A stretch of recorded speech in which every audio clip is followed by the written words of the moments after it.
Paul Slane is one of those names that instantly sparks debate among Celtic supporters. A young, talented winger from Glasgow, a player tipped for big things. And yet, when fans talk about the worst signings in modern Celtic history, his name is never far away. Where's all my good girls? Where's all my bad girls? I'm talking about those bloodlines. Born in November 1991, Slane came through the ranks at Motherwell. He made his first team debut as a teenager and quickly showed flashes of ability. Direct running, confidence on the ball, a willingness to take defenders on. He even scored in European competition at a young age, marking himself out as one of Scotland's brighter prospects. So, when Celtic signed him in February 2010 on a 4-year deal, it felt like a sensible move. A promising Scottish talent stepping up to a bigger stage. At just 18 years old, the future seemed open, but almost immediately, everything changed. During pre-season in 2010, Slane suffered a serious anterior cruciate ligament injury, an ACL rupture.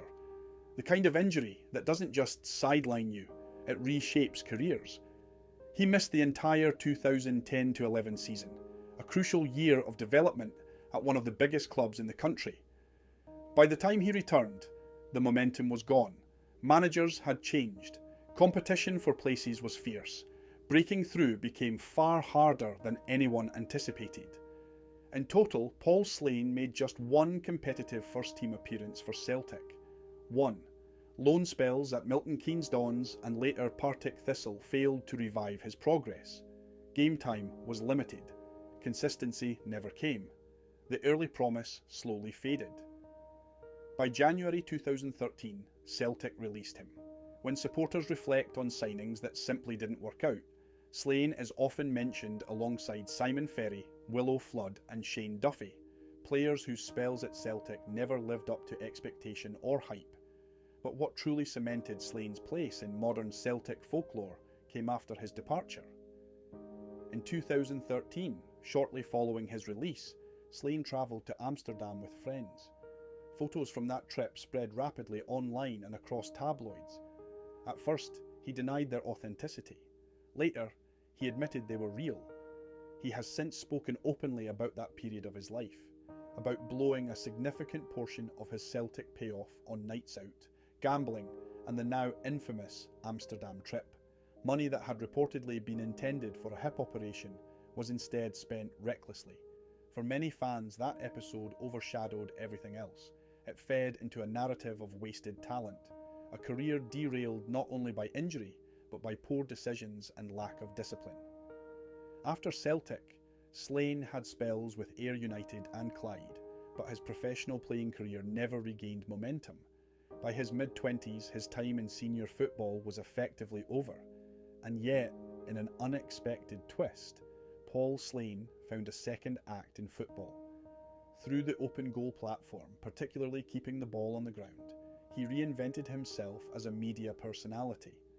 What he lacked in an elite football CV, he made up for with personality, unfiltered, self-deprecating, often outrageous. He became known for brutally honest stories about his own mistakes, nights out gone wrong, dressing room chaos, gambling confessions, and awkward encounters with managers. Rather than hide from his past, he leaned into it. Listeners were drawn to that honesty. He would joke about blowing money, about the Amsterdam saga, about the reality of lower league football wages. He told stories of turning up late, of mad nights before training, and of colourful characters he met in Scottish football that fans rarely hear about.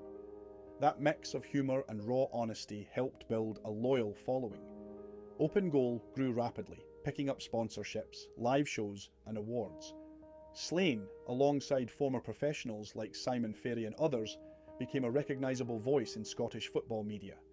Clips of his wild stories regularly go viral across social platforms. In many ways, he achieved more recognition through a microphone than he ever did on the pitch. Today, Paul Slane is remembered less for that solitary Celtic appearance, and more for the chaos, comedy and cautionary tales he shares weekly online. His story is one of potential halted by injury, of bad decisions made young, of public embarrassment, but also of reinvention.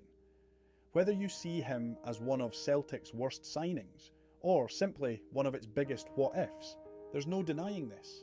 Paul Slane carved out a legacy, just not the one anyone expected when he first pulled on the hoops.